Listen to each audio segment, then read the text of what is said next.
ఆకాశవాణి జాతీయ వార్తలు చదువుతున్నది డివి సత్యనారాయణ. ముఖ్యాంశాలు: రాష్ట్రపతి ద్రౌపది ముర్ము స్లోవేకియా దేశంలో పర్యటిస్తున్నారు.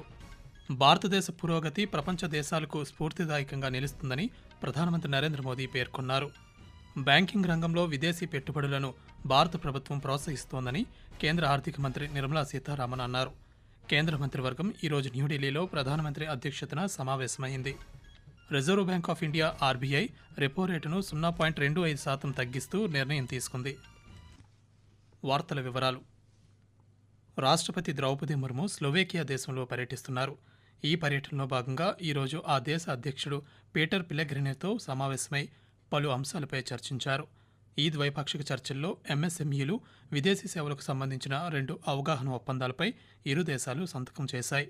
భారతదేశంలో వేగంగా విస్తరిస్తున్న మీడియా, సృజనాత్మక ఆర్థిక రంగాల్లో సహకరించుకోవడానికి 2 దేశాలు కలిసి ముందుకు వెళతాయని రాష్ట్రపతి ఈ సందర్భంగా పేర్కొన్నారు. భారతదేశ పురోగతి ప్రపంచ దేశాలకు స్ఫూర్తిదాయకంగా నిలుస్తుందని ప్రధానమంత్రి నరేంద్ర మోదీ పేర్కొన్నారు. నవకార్ మహామంత్ర దివాస్ సందర్భంగా న్యూఢిల్లీలో ఈరోజు జరిగిన కార్యక్రమంలో ప్రధానమంత్రి పాల్గొని ప్రసంగించారు. జైన సమాజం శతాబ్దాలుగా సరళత, సంయమనం, స్థిరత్వం అనే సూత్రాలు ఆధారంగా జీవిస్తోందని అన్నారు. జైన సాహిత్యం భారతదేశ మేధో వైభవానికి వెన్నెముక అని ఆయన పేర్కొన్నారు. వికసిత్ భారత్ దార్శనికతలో భాగంగా స్థానిక ఉత్పత్తులను ప్రోత్సహించాలని, దేశంలో తయారయ్యే వస్తువులను ఎక్కువగా కొనుగోలు చేయాలని సూచించారు. అభివృద్ధి చెందిన భారతదేశం అంటే అభివృద్ధితో పాటు వారసత్వాన్ని కూడా అందిపుచ్చుకోవడమని ప్రధానమంత్రి పేర్కొంటూ, नवकार महामंत्र सही मायने में मानव ध्यान, साधना और आत्मशुद्धि का मंत्र है. इस मंत्र का एक वैश्विक परिप्रेक्ष्य है. यह शाश्वत महामंत्र भारत की अन्य श्रुति स्मृति परंपराओं की तरह पहले सदियों तक प्राकृत पांडुलिपियों के द्वारा नवकार महामंत्र पंच परमेष्ठी की वंदना के साथ ही सम्यक ज्ञान है, सम्यक दर्शन है, सम्यक चरित्र है. ప్రధానమంత్రి కృషి సంచయ్ యోజన కింద command area development and water management ఆధునీకరణకు కేంద్ర మంత్రివర్గం ఆమోదం తెలిపింది. న్యూఢిల్లీలో ఈరోజు జరిగిన కేబినెట్ సమావేశంలో మంత్రివర్గం పలు నిర్ణయాలకు ఆమోదం తెలిపిందని సమాచార ప్రసార శాఖ మంత్రి అశ్విని వైష్ణవ్ పాత్రికేయులకు వెల్లడించారు. 2025-26 సంవత్సరానికి గాను కమాండ్ ఏరియా అభివృద్ధికి ప్రభుత్వం 1,600 కోట్ల రూపాయలను ఖర్చు చేయనుందని తెలిపారు. ఆంధ్రప్రదేశ్లో తిరుపతి, పాకాల, కాట్పడి మధ్య 1,332 కోట్ల రూపాయల వ్యయంతో 104 కిలోమీటర్ల మేర రైల్వే లైన్ డబులింగ్కు కేబినెట్ ఆమోదం తెలిపిందని మంత్రి వెల్లడించారు. 1,878 కోట్ల రూపాయల అంచనా వ్యయంతో 6 లైన్ల జిరాక్పూర్ బైపాస్ నిర్మాణానికి కూడా మంత్రివర్గం ఆమోదం తెలిపిందని అశ్విని వైష్ణవ్ వెల్లడిస్తూ, हमारा जितना भी केरल साइड से, कर्नाटक साइड से रेलवे का ट्रैफिक नॉर्थ की तरफ जाता था, ईस्ट की तरफ जाता था, वो एक बहुत ही कंजेस्टेड सेक्शन के थ्रू पास होता था. देश में ट्रांसपोर्टेशन सेक्टर के लिए और बहुत सारे सेक्टर प्लानिंग का एक बहुत अच्छा टूल एक अवेलेबल मिला, एक ऐसी टेक्नोलॉजी मिली. तो जब इस टेक्नोलॉजी पे इस पीएम गति शक्ति पोर्टल पर सारे नेटवर्क को एनालाइज करते हैं हम, तो ऐसे ऐसे एलिमेंट्स बीच में से निकलते हैं जहां पर हमको तुरंत फोकस करके काम करने की जरूरत. భారత్ 2035 నాటికి సొంత అంతరిక్ష కేంద్రం భారత్ స్పేస్ స్టేషన్ను ఏర్పాటు చేయనుందని శాస్త్ర సాంకేతిక శాఖ మంత్రి డాక్టర్ జితేంద్ర సింగ్ తెలిపారు. ఈరోజు రైజింగ్ భారత్ సమ్మిట్ 2025 కార్యక్రమంలో పాల్గొన్న కేంద్ర మంత్రి భారత అంతరిక్ష భవిష్యత్ ప్రణాళికలపై ప్రసంగించారు. 2040 నాటికి చంద్రుడిపై భారత వ్యోమగామి కాలు మోపుతాడని ఆశాభావం వ్యక్తం చేశారు. చంద్రయాన్ శ్రేణి ప్రయోగాలతో భారత వైజ్ఞానిక సత్తాను ప్రపంచానికి చాటిందని డాక్టర్ జితేంద్ర సింగ్ పేర్కొన్నారు. Reserve Bank of India RBI repo రేటును వరుసగా రెండోసారి సవరించింది. రెపో రేటుపై 0.25% తగ్గిస్తూ నిర్ణయం తీసుకుంది. దీంతో వడ్డీ రేట్లు 6.25% నుంచి 6% తగ్గాయి. ఈ మేరకు ద్రవ్య పరపతి విధాన కమిటీ నిర్ణయాలను ఆర్బీఐ గవర్నర్ సంజయ్ మల్హోత్రా ఈరోజు ముంబైలో వెల్లడించారు. రెపో రేటు తగ్గింపు నిర్ణయానికి మానిటరీ పాలసీ కమిటీ ఏకగ్రీవంగా ఆమోదం తెలిపిందన్నారు.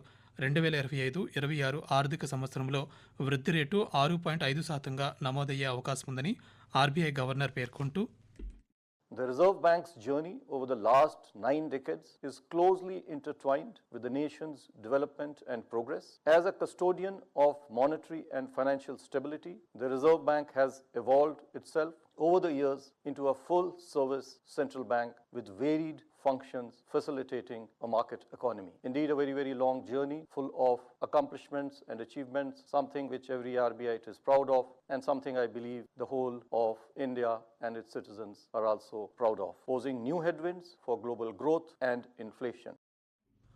ఆకాశవాణి జాతీయ వార్తలు వింటున్నారు. ప్రత్యక్ష పన్ను వివాద్ సే విశ్వాస్ పథకం కింద పన్ను బకాయిలను ఈ నెలాఖరులోగా చెల్లించాలని కేంద్ర ప్రత్యక్ష పన్నుల బోర్డు సిబిడిటి తెలియజేసింది. ఈ నెల 30వ తేదీలోగా డిక్లరెంట్లు తమ పన్ను బకాయిలను నియమించబడిన అధికారికి దాఖలు చేయవచ్చని సిబిడిటి ఒక గెజిట్ నోటిఫికేషన్లో తెలిపింది. బ్యాంకింగ్ రంగంలో విదేశీ పెట్టుబడులను భారత ప్రభుత్వం ప్రోత్సహిస్తోందని కేంద్ర ఆర్థిక మంత్రి నిర్మలా సీతారామన్ అన్నారు. లండన్లో ఈరోజు జరిగిన India UK investor round table సమావేశంలో పాల్గొన్న ఆర్థిక మంత్రి విధాన మద్దతుతో స్థిరమైన ఆర్థిక వృద్ధి, పెట్టుబడి అవకాశాలను ప్రారంభించడానికి ప్రభుత్వ ప్రాధాన్యతలను ఈ సందర్భంగా వివరించారు. పెట్టుబడులకు అనుకూలమైన వాతావరణాన్ని సులభతరం చేయడానికి, పాలనాపరమైన సంస్కరణలను అనుసరించడానికి ప్రభుత్వం చేస్తున్న ప్రయత్నాలను ముఖ్యంగా ప్రస్తావించారు. 2032 నాటికి భారత్ అతిపెద్ద బీమా మార్కెట్గా మారుతుందని నిర్మలా సీతారామన్ మాట్లాడుతూ, Today, India stands at a defining moment in its economic trajectory. Over the past decade, we have surged ahead, climbing from being the 10th largest economy to the 5th largest in just 5 years. This transformation is a testament to our prudent macroeconomic policies, steadfast reforms, and the resilience of our people. As we aspire to become Vikasit Bharat by 2047, that is, a developed nation by the centenary of our independence. The path ahead demands innovation, sustained investment, continued reforms, and a firm commitment to inclusive growth. పోషకాహార అవగాహనను ప్రోత్సహించడానికి మహిళా శిశు అభివృద్ధి మంత్రిత్వ శాఖ పోషణ్ పక్వాడా 2025 కార్యక్రమాన్ని నిర్వహిస్తోంది. మిషన్ పోషణ్ 2.0లో భాగంగా ఆరోగ్య ఫలితాలను మెరుగుపరచడంతో పాటు సమాజాల సాధికారతను పెంపొందించడంపై ఈ కార్యక్రమం దృష్టి సారిస్తోంది. గర్భం దాల్చినప్పటి నుండి 2 సంవత్సరాల వయస్సు వరకు పోషకాహారం యొక్క ప్రాముఖ్యతను ఈ కార్యక్రమం తెలియజేస్తోంది. శిశువు జన్మించిన మొదటి 1000 రోజుల వరకు పోషణపై దృష్టి పెట్టినట్లయితే జీవితకాల ఆరోగ్యానికి అది పునాది అవుతుందనే ఇతివృత్తంతో పోషణ్ పక్వాడా కార్యక్రమాన్ని నిర్వహిస్తున్నామని మహిళా శిశు అభివృద్ధి మంత్రిత్వ శాఖ తెలిపింది. ప్రధానమంత్రి నరేంద్ర మోదీని మాస్కోలో మే 9వ తేదీన జరగబోయే విక్టర్ డే పెరేడ్లో పాల్గొనాలని రష్యా ఆహ్వానించింది.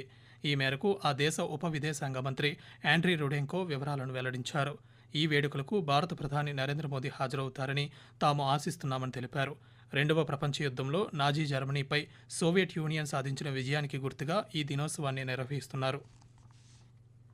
అమెరికా ఉత్పత్తులపై 84% సుంకం విధిస్తున్నామని చైనా ప్రకటించింది.